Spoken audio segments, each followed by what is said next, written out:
Hope you're all still awake. A late night Mega here. And last time we took on my two most hated robot masters in this game. So let's go to... Is this my favorite? It's my favorite stage. Favorite stage? Yeah, favorite stage. It's Spring Man. I love the music. I love the theme. I love the springs. Although we have seen springs already in Mega Man 6, and they work exactly the same.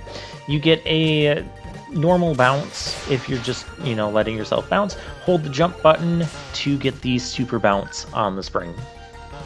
Let's use Junk Shield. I have not used that weapon enough. We have a new weapon to use as well. Also, why can I not summon Rush? Thank you. Rush, you need to learn how to adapt to the situation. There wasn't much benefit. And also, pressing the jump button while you're in the air causes the little jet booster thing, which is why I want to hold the jump button so I can get the super bounce, but I'm also on this, so I end up pressing the button in the air to hold it, and then I do the dash thing. That was the easy, cheap way of getting it. It is possible to get it with the springs. It's just much trickier. Yeah, okay. You saw we bounced up that. That's all I wanted to demonstrate. It takes way longer for me than it really should most of the time to get that one up legitly. I like the background here as well. We'll use Scorch Wheel. Look how terrible a weapon it is. It can't even kill a little Slinky in one shot. Then again, these Slinkers are pretty durable, making a return from Mega Man 4. That's what they're reminding me of anyways. We'll fill up Scorch Wheel in case we want to give it another shot. Slash Claw. You have to be really close to the enemy to use this weapon. And the issue with it is it's really not any stronger than any of our other weapons. Basically, you have to ask yourself the question, why would you use Slash Claw over Thunderbolt? And there's really no answer for it. So Slash Claw doesn't get used much. Now, this is something you don't see a ton of in Mega Man games in general. And that's these big freeform rooms. Whoa, hey there. I'm just going to do this the easy way. So we have springs all over the place. We have these boxes that you'll notice the arrows change depending on when we jump. We can rotate the boxes. We want to rotate this one this way because it lets us do that. That's kind of a really cool little secret there. I like it. And hey, remember Otto mentioning a Hypervolt to us? Well, there it is.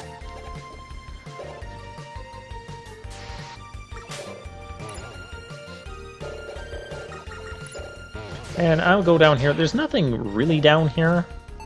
There's a couple health pickups. I know there's a section that I didn't really demonstrate. How did I dodge everything there? Oh. I don't know if this super adapter is helping me adapt to the situation or if it's just helping me adapt to getting killed. It's probably the latter. And there's nothing else this way. But yeah, I like this room. It's one of my favorite rooms in the game, just because there's like so many ways to go about navigating through it. I like it, and you don't get a lot of that in Mega Man 7. Everything is kind of, there's one way to do things. You can't even pierce through his shield, really? One potential niche you could have had Slash Claw, and you blow it. Slash Claw is the second worst weapon in the game. So naturally, it's going to be the weakness of multiple bosses in the Wily Castle.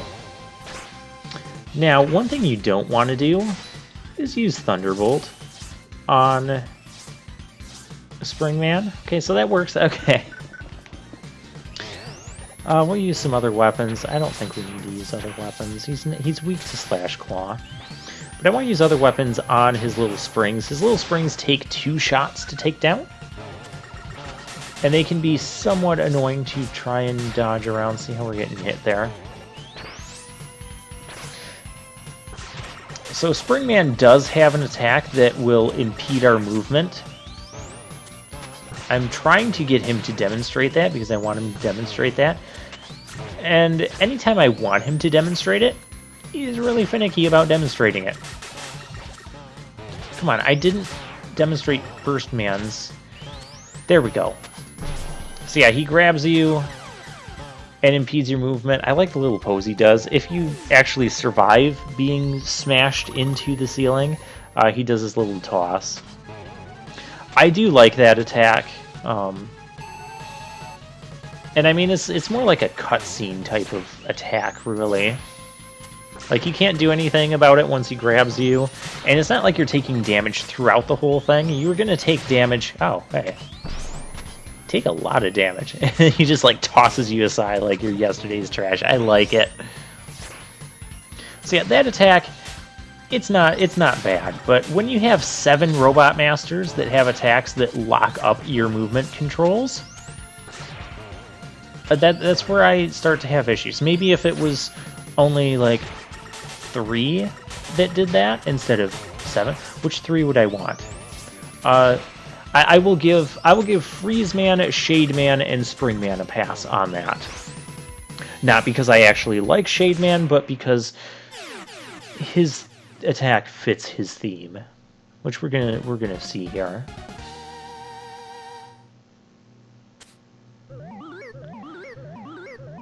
Yeah, so in this episode, we're going to go to Springman, and then Shade Man, and then Shade Man.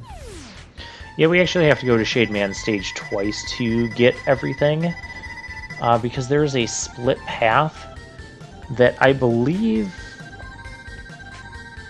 you have to, like, re-enter the stage from the beginning in order to get to both sides of the split path. I don't think we can do what we did in Junkman stage and die at one point and then get back. I could be wrong because I don't actually attempt that, but I don't think I'm wrong.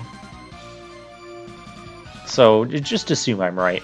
And there is a way you can actually change the music for Shade Man stage by holding some button while you're on the stage select screen. And you get some Ghosts and Goblins music, which is kind of a cool throwback, or a cool Easter egg. That's the word I'm looking for, Easter egg. But I actually like, and this is a very Ghosts and Goblins feel starting out here, but I actually like Shade Man's normal stage music. Hey, come on, wake up. Thank you. So, and we're going to use... Yeah, we're not going to use Rush Coil. Poor Rush Coil. It's like completely outclassed by this. Now, these things, they're just trying to get their head in the game. And we're gonna punch them in the face. Because what would an episode of a Mega Man game be where we have the ability to punch something in the face and we don't? These birds, these are like the beefiest birds ever. They have 7 hit points. They died to 2 Thunderbolts. You wouldn't think that a simple little bird like this is one of the most beefy enemies in the game, but it is. I don't know why it is. It does not look like... It should not take that many hits to take down that simple little bird crow thing. I need a fresh shield, thank you. We have those little crusher platforms, and that's the only time we're going to see that gimmick. And now we have Pumpkaboo. I like saying Pumpkaboo. There's actually 2 ways you can fight this thing. You can shoot the outer layer when it's not opened up, and you'll notice the eyes were glowing, or you can wait for it to open up and shoot the inside. And I'm kind of like choosing both, and then missing horribly. It is somewhat tricky to hit the inside pumpkin. Trickier than what it probably looks like it should be. But depending on how you defeat him, if you defeat the outside one or the inside one, is what determines your alternate path. So we're gonna just defeat the inside one, and we're gonna go down here first. And if we go over here, now we had to have meted. We had a meted Proto Man at Cloudman and Turbo Man stage, and then he will appear here. and you'll get to fight him. So this is cool. And so he has that attack. Okay, you stop doing what you're doing. Yeah, hey. But when you hit him with a charge shot, he will... Oh, shield. He has a shield. That shield can be annoying at times. What's also annoying is Proto Man doesn't actually have a life bar here. And I feel this battle goes on longer than it probably should. Especially because we're kind of at the point where it's getting very repetitive. I'm ready to be done with this now. We've shown off what he does. But we still have a little ways to go. Yeah, this is a really cool thing to have. But once again, you know, we have to go to Turbo Man stage before we go to Spring or Slash Man stage. Not Spring. This is Shade Man. Shade or Slash Man stage. There's too many S Robot Masters in here. Maybe that's what the S stands for in the Rush letter plates. Slush Spring Shade Man. Okay. And for beating Proto Man, we get his Proto Shield.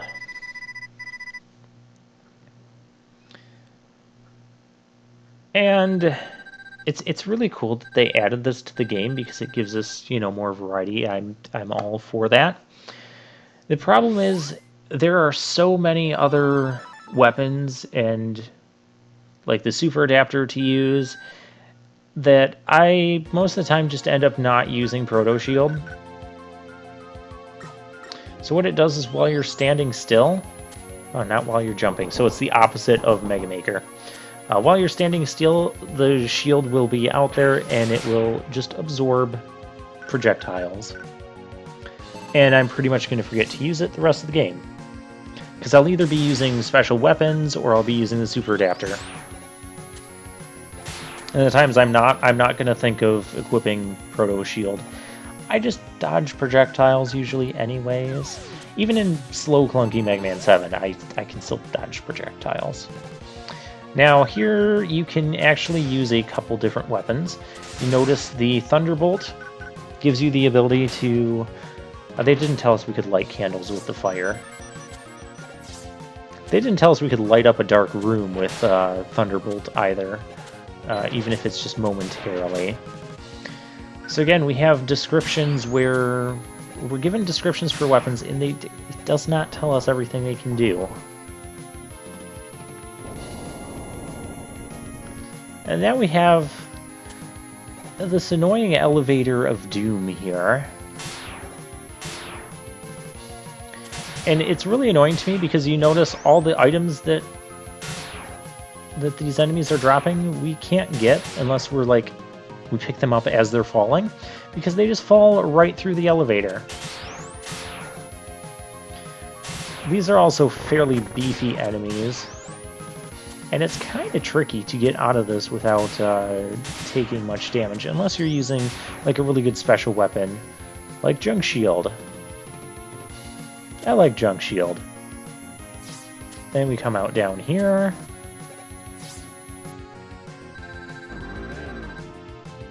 And Base is here. It's been a long while since we've seen you. We're a team. Since when are we a team? We met him, he attacked us, and then said we don't need help, his help defeating Dr. Wily, so what's he even doing here if he's not trying to help us defeat Dr. Wily and saying that... I don't know. I don't know. The whole thing just smells fishy to me. Like a bass fish. You know what I'm saying? Okay, so Shade Man. I really dislike fighting Shade Man, but I do appreciate him for being very on theme. So Wild Coil, hold up to get the super bounce. And so what he does to lock your movement is he grabs you and he pulls you up and he starts draining your health. And I mean, you can rapidly press control buttons until he lets go, but he'll always get some off. The way to dodge that attack, at least the best way I've found, is to hang out generally around directly underneath him. He tends to swoop down a little bit slower if you're underneath him as opposed to like the opposite side of him, because then he just swoops down super fast and it's really hard to avoid him. We didn't even get to show his other attacks because he has another attack where he can potentially turn you to stone, thus locking your control movements yet again, and then hits you with a noise crush. And powerful sound wave, and we can amplify the wave by absorbing the reflected wave with your body. And that is actually a full description of the weapon. I don't think there's any alternate uses to Noise Crush. I guess because our neighbors just want us to turn the noise down. We were just here. When did this happen? Yes, explain.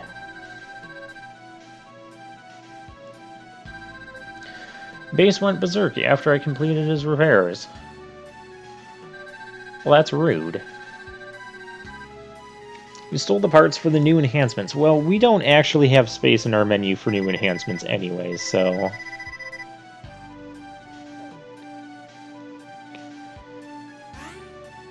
And then Dr. Wily can just freely appear on our monitor anytime he wants to?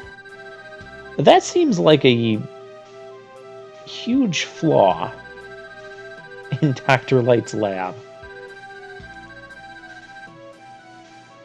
And so, yeah, Dr. Wily built base. Why did nobody ask about this before? So he created bass and treble to kind of be like an anti-Mega Man and anti-Rush. And now he's going to use the enhancements that Dr. Light intended for Mega Man and Rush. Which is kind of a neat little twist on things. However, I find it weird because I don't know what enhancement... Well, I do know what enhancements they're talking about. Okay, I'll give you a slight spoiler alert because I'll probably not have much time to talk about it later. Yeah, we're going to go back through Shade Man's stage again, and I'm going to show off this path. We're going to use some other weapons here. Maybe try out our Noise Crush because we won't have much time to use it. Okay, open up. So the Charge Shot is actually fairly strong with it. I think it's as strong as Thunderbolt. Yeah, you have to get it to reflect and charge up to be as strong as Thunderbolt. So it's not super great. And it just fires straight forward. Let's try it out on these crows that have way too much health. And let's try Slash Claw. You know, it takes 2 Thunderbolts to kill one of those things. It takes 2 Slash Claws. 2, and it didn't even do it that time. Ah, Slash Claw, you had an opportunity to be a stronger weapon, to shine somewhere. I tried. I really tried. Anyways, so spoilers, the enhancements will allow bass and treble to combine. We can already combine with Rush, though. We have the super adapter. So, like, what additional enhancement would Mega Man have had? Here's our Pumpkaboo mini-boss. We have to kill the outside one and see the eyes glowing. That's how you know you hit it. And this is kind of a scary-looking scene because it just, like, flies at you, but it won't hurt you. See? One Thunderbolt does the trick, whereas Noise Crush, you have to reflect it and charge it up in order to get the attack. You can actually use Scorch Wheel on these guys. I'll show off this path. Oh, of course I'm showing off this, but we have an item to collect on this path. But you can't jump up. You're on a unicycle. How do you make a jump like that? So much wrong with Mega Man 7. Again, the floaty, I'm jumping as Super Adapter, and I'm like floating mid-air. That looks and feels so weird, and I don't remember that ever happening before. I should just use Junk Shield. I'm trying to use the other weapons. There's too many weapons here that just have straightforward shots. And these wolf things just take so much damage. How much health do you have? if you wait around here long enough, there's a really cool mechanic where, you know, the moon gets covered and then they turn into those unicycle things that have far less health. But it's a mechanic that, you know, you don't even fully see play out if you kill the enemies too quickly. And then we don't ever see that idea brought up ever again. Here's a picture of Dr. Wily. This is like the most obvious rush search spot you can have. This is also the last main item we can get with rush search.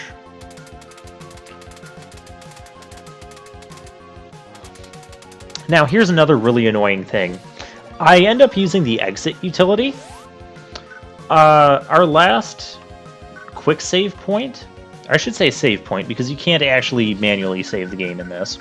Only the quick save point was before this mini boss. So when I loaded up this game to record the next episode, I had to replay through half of Shade Man's stage here because I didn't go to the very end of this stage and get the quick save checkpoint. Because we don't have a quick save checkpoint here, so I had to recollect that energy balancer there. All right, with that, I will see you guys next time.